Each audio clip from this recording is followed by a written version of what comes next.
Começando aqui mais um vídeo para vocês. Hoje tá um dia bem chuvoso aqui, vocês viram, né, na abertura, tá tão gostoso o dia. Na verdade agora já é a tarde, né, o Max tá na última sonequinha do dia dele. E aí eu vim gravar um vídeo para vocês, um vídeo muito especial, onde eu selecionei algumas coisas que Deus permitiu que eu aprendesse, né, durante o ano de 2023. Na verdade, durante aí a minha caminhada, né, como mulher casada, agora como mãe, né, mas principalmente em 2023 eu aprendi muitas coisas, né, Deus trabalhou muitas coisas em mim, tem trabalhado, né, então eu trouxe para vocês 10 pontos, não consegui parar nos 10, né, então eu trouxe 10 mais um bônus, dentre tantas coisas que eu queria trazer para vocês. A minha dificuldade em gravar vídeos assim, eu já até tentei uma outra vez, eu tenho medo de reduzir demais, sabe, o assunto, como se fosse só aquilo ali, e não é, gente. Isso aqui que eu trouxe para vocês hoje é uma pequena parte, né, de tudo o que Deus pode nos ensinar a respeito de como ser uma mulher cristã melhor a cada dia, uma esposa melhor a cada dia, uma mãe melhor a cada dia. Então, eu espero assim que isso que eu trouxe hoje para vocês, né, aqui, anotei tudo aqui, de certa forma ajude vocês também, né, mas inspire vocês também a buscar mais, né. Então, isso que eu trouxe hoje para vocês é mais relacionado à rotina, né, a organização do lar, o andamento do lar, a manutenção. Então, eu não estou esgotando o assunto, mas são 10 pontos muito importantes, então, que eu queria passar para vocês, tá? Então, sem mais delongas, vamos começar. Eu vou lendo para vocês o que eu escrevi, né, os pontos, e vou comentando um pouco mais, tá bom? A respeito de cada um. Então, número 1. Antes de começar, deixa eu mostrar pra vocês. Então, eu já tenho aqui a minha rotina. Esse vídeo não é sobre como montar uma rotina. Eu já fiz um vídeo sobre isso, tá? Então, a gente não vai usar isso aqui. Número 1. Escreva seus afazeres, setorize e classifique-os, mas não se sinta mal por não conseguir começar cumprindo tudo o que foi proposto. Então, essa parte de escrever os afazeres, setorizar, organizar tudo, classificar, isso talvez o vídeo que eu gravei sobre como eu montei a minha rotina possa te ajudar, né? Mas o ponto importante aqui dessa lição é que você não vai conseguir, muito dificilmente você vai conseguir começar cumprindo tudo o que você escreveu ali, tá? Então, são questões questão de hábito, de criar hábitos. Então, tenha paciência, peça ajuda para Deus, né, para te ajudar a formar esses novos hábitos. Hábitos levam tempo para serem criados e esteja com os olhos fixos em Deus e não em sua performance. E aí eu trouxe o versículo de 1 Coríntios 15:10, eu quero ler para vocês. Mas pela graça de Deus sou o que sou, e a sua graça para comigo não foi vã. Antes trabalhei muito mais do que todos eles, todavia não eu, mas a graça de Deus que está comigo. Foca nessa parte, ó. Todavia não eu, mas a graça de Deus que está comigo. Aqui é Paulo falando. Paulo, ele entendia que a sua performance não vinha dele mesmo. A sua performance vinha de Deus, da graça de Deus. Só pela graça de Deus é que a gente pode operar alguma coisa dentro do nosso lar, dentro da nossa família, dentro do nosso casamento, dentro da maternidade, né, daquilo que Deus nos presenteou ali para poder cuidar. Então, que você possa se lembrar disso, né? Fixe seus olhos em Deus. Ao começar aí uma nova rotina para 2024, talvez você nunca teve o hábito, né, de estruturar uma rotina para seguir, ou talvez você já tentou algumas outras vezes e não conseguiu, mas fixe seus olhos em Deus, né? Peça ajuda todos os dias para poder conseguir criar novos hábitos, conseguir ser persistente, né? Até que você crie uma consistência dos seus hábitos. Então, esse era o ponto 1 que eu queria deixar para vocês. O número 2 é: deixe sua rotina visível para todos da casa, inclusive para você também. Logo que eu comecei, né, a criar minhas rotinas e tudo mais, né, eu já tive vários tipos de cronogramas, né, e hoje eu estou usando esse que eu mostrei para vocês. Às vezes eu já tentei fazer, como eu estudava Fly Lady, eu já tentei fazer um control journal, né, que ela aconselhava a fazer, ela aconselha a fazer, mas para mim não serviu esse control journal, e aí a minha rotina ficava lá dentro, jogada, esquecida, né? Então eu simplesmente sabia que eu tinha uma rotina a seguir, não tinha decorado, porque não tinha criado ainda todos os hábitos, e acabou que isso não funcionou pra mim. E só funcionou quando eu peguei a minha rotina, isso aqui é só uma cópia. Eu coloquei uma fita dupla face, né, e colei na minha cozinha, né, no azulejo. Mesmo achando feio, agora eu já não tenho mais, não preciso mais.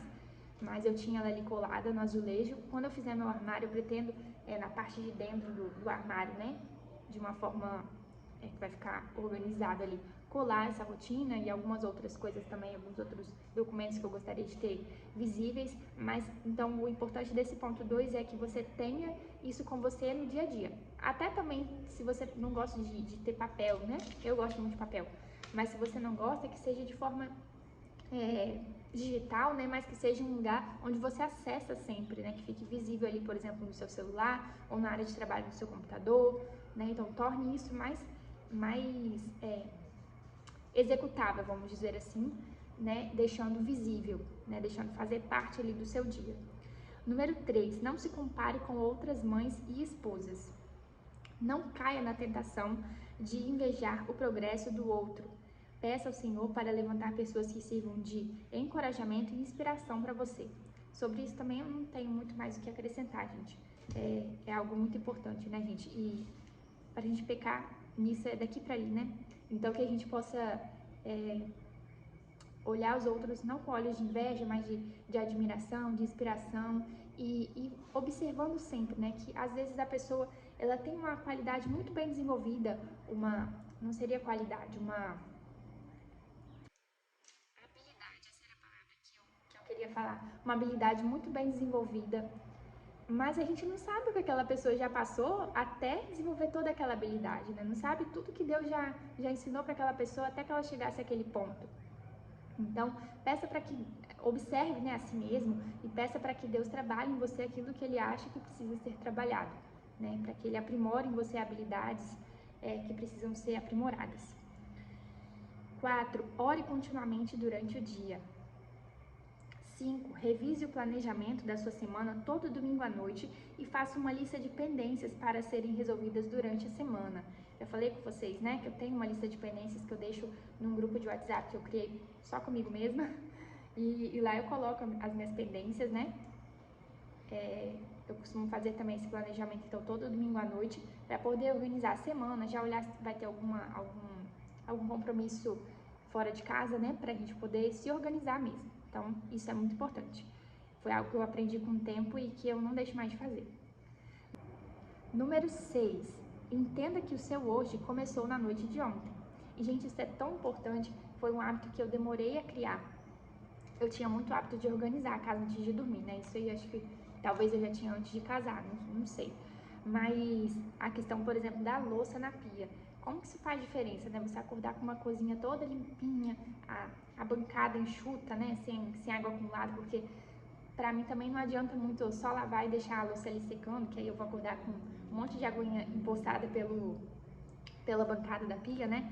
Então, assim, como faz diferença você lavar, secar a louça, deixar um fogão limpinho, tudo certinho, tirar, né, talvez a proteína que você vai comer no almoço do dia seguinte, ou se você já prepara marmitinhas, né, tirar a marmitinha e colocar na geladeira, né, sempre, o correto é sempre tirar do congelador para a geladeira, e aí no outro dia você tira da geladeira para temperatura ambiente, né. E aí, então assim, isso facilita muito o seu dia, muda tudo, muda inclusive o humor, né? Pensa, você acorda e vê uma cozinha toda limpinha. Agora pensa você acordando e se deparando com uma cozinha, né, já com muitos afazeres ali pra você naquele dia, né? Coisas, pendências que ficaram no dia anterior. Então acho que muda tudo isso, gente. Você entender que o seu dia de amanhã já começou hoje antes de dormir, né? Já começa muito melhor se você já consegue deixar ele organizado antes de dormir. Outra coisa que eu gosto de fazer, por exemplo, é deixar uma leva de roupa batendo na máquina. Geralmente eu deixo roupas que, tipo, uma roupa de cama, uma roupa de banho, né? Às vezes também que eu seco na lava e seco, então às vezes eu aproveito esse momento da noite para poder deixar essas lavagens mais pesadas, né? Mais demoradas, e assim eu ganho tempo. Número 7. Compartilhe sua rotina com o seu esposo para que ele tenha ciência do seu propósito. Isso vale também para coisas que você vai aprendendo, né? Então, eu, por exemplo, gosto de ler livros, né? De buscar conhecimento de outras formas. E às vezes o meu esposo, ele não sabe disso, né? Então, não sabia, né? Aí eu reparei isso, percebi isso e comecei a compartilhar com ele tudo que eu aprendia, né? Às vezes ele me via escrevendo, o que você tá fazendo? Que eu tenho tá até aqui atrás de mim, o caderninho, né? De cultura materna.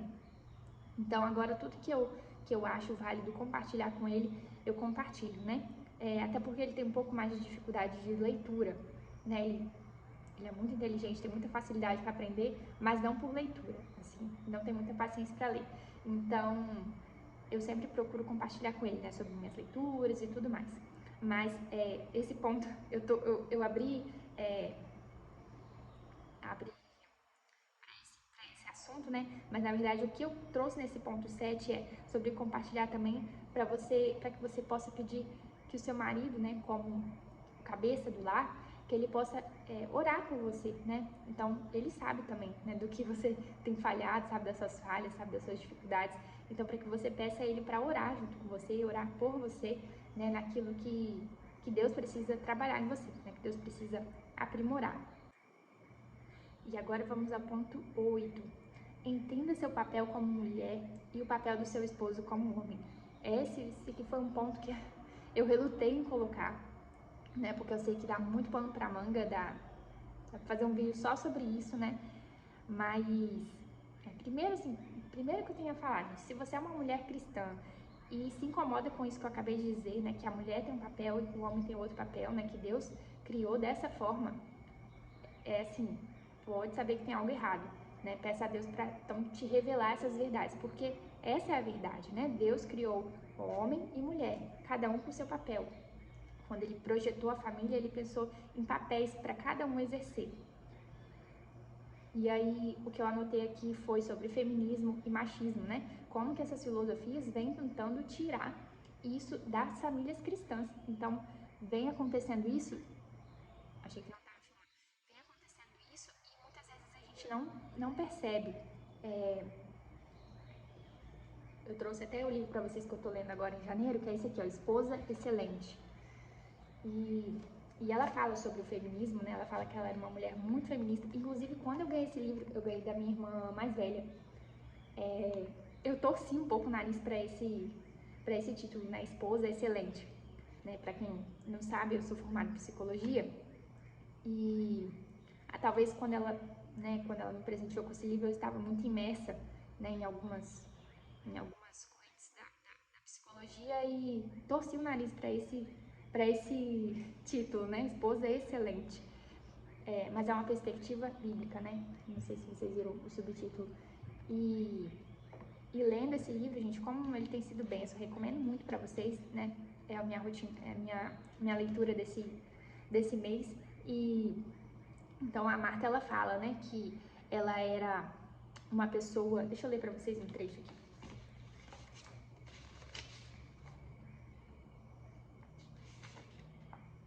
Aqui, ó. Eu me tornara uma feminista vaidosa que deixaria sua marca no mundo, à minha maneira. Então estava tudo certo para ela deixar a marca dela no mundo à sua maneira. E aí ela vem falando, né, sobre a conversão dela, como Deus mudou, né, a vida dela, a forma dela ver o casamento dela já estava indo por água abaixo. E ela traz aqui, ó, as características de uma esposa excelente, né, que é a mulher de Provérbios 31. Vou ler para vocês as características. E aí vocês, quando estiver lendo, vocês vão pensando, faça uma autoanálise, né, se isso diz respeito a você também, mulher cristã. A esposa excelente é temente a Deus, ela é cuidadosa, respeitadora do seu marido, louvada, destemida, abençoada por seus filhos, trabalhadora, boa para seu marido,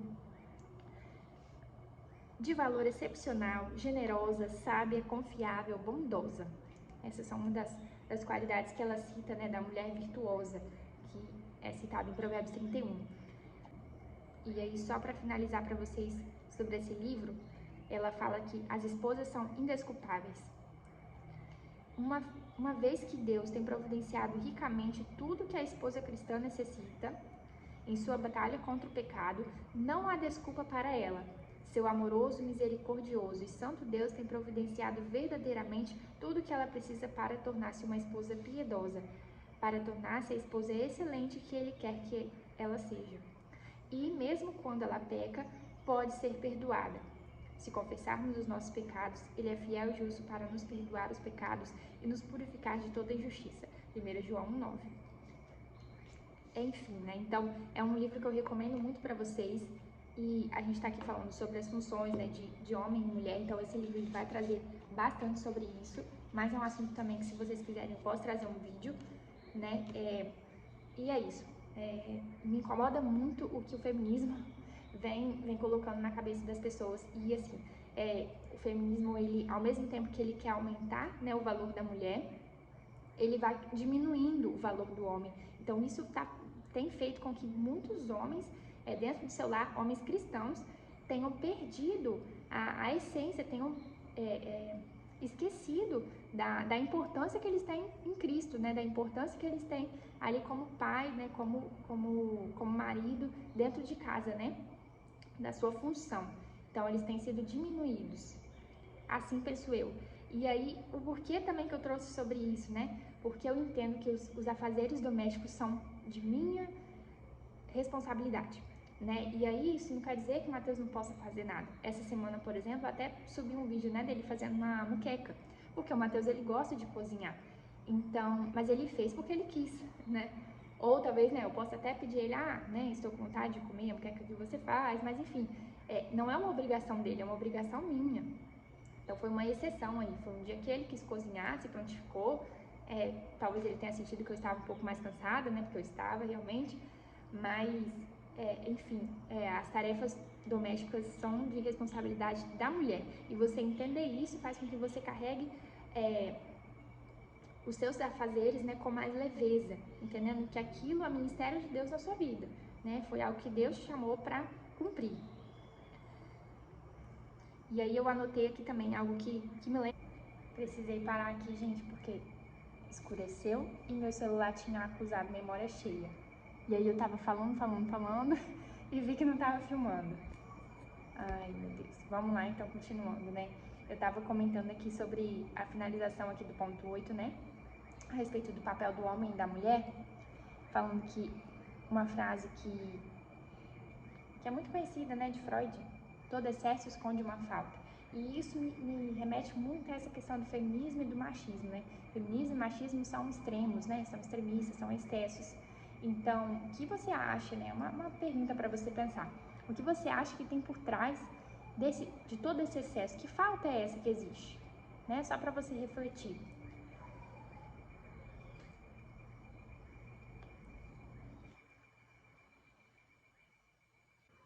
Vamos ao ponto 9. Agora eu vou ficar olhando sempre para ver se está gravando, gente. Não idolatre a sua rotina. Lembre-se que uma quebra de rotina muitas vezes é necessária. E aí eu anotei aqui que Fly Lady, ela falava cair da carroça, né? Então, que isso é normal, né? De vez em quando a gente dá uma caída da carroça, mas a gente tem que se levantar e continuar, né? Uma queda não significa que você é perdedor, não significa que você fracassou, né? Você só precisa levantar e continuar. Respeite seu ritmo, mas não dê lugar à preguiça. Se está desanimada, ore, ponha um louvor e continue. É uma dica, eu costumo fazer isso. Coloco um louvor animado, tem uma playlist no Spotify que é Faxina Gospel Animada. Tem sempre esse tipo de playlist, então isso costuma me ajudar muito. Número 10. Seja grata, olhe para Cristo, não murmure, não reclame. Peça o Espírito Santo para conduzir os seus desejos e ações. Saiba viver com contentamento no Senhor. Esse contentamento no Senhor foi algo que a Arielle, uma moça muito abençoada, eu aprendi com ela no Coxa de Retalhos, né?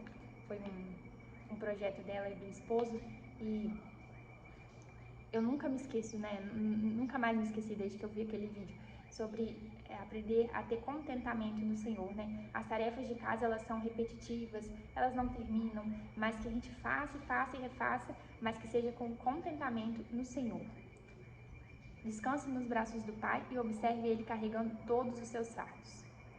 E de bônus, né, o que eu trouxe para vocês? Veja o seu lar com olhos espirituais. esteja consciente dos olhos de Deus sobre você. Não pare de orar e buscar a Deus. Eu já trouxe isso em um outro ponto, né? Olhe para tudo ao seu redor e veja como uma oportunidade de ver o poder de Deus em ação. E essa é a nossa vida como dona de casa, como esposa, como mãe, né? É uma oportunidade de ver o poder de Deus em ação, porque só pelo poder dele é que a gente consegue fazer alguma coisa, né? É só pelo poder dele que a gente consegue operar alguma coisa dentro da nossa casa. E é isso, pessoal. Então foram esses os pontos, como eu disse, né? Não pense que é um esgotamento aqui, né? Que aqui tem tudo que vocês precisam para uma boa execução de rotinas e de cronogramas. Enfim, isso é só são pequenos pontos, né? Pequenos aprendizados que eu tive, né? E quis passar para vocês, certo? Mas não se contentem com isso. Vão em busca, né? De mais. Eu me lembro sempre da passagem que Pedro, ele escutou falar que Jesus havia ressuscitado, mas ele não se contentou com aquilo, ele foi lá no túmulo para poder ver se Jesus realmente não estava lá. Então, que possamos fazer como Pedro, né? Não se contentar e estar sempre em busca, né, de mais de Deus. Peça a Deus, ore a Deus e busque também leituras. Esse livro aqui que eu trouxe para vocês é um livro muito bom, mas existem muitos outros. Também posso fazer um vídeo indicando livros aí que contribuíram com o meu crescimento e contribuem, né? Mas é isso, pessoal. Agradeço a companhia de vocês. Fiquem com Deus, um beijo e um feliz 2024 para vocês. Deus os abençoe.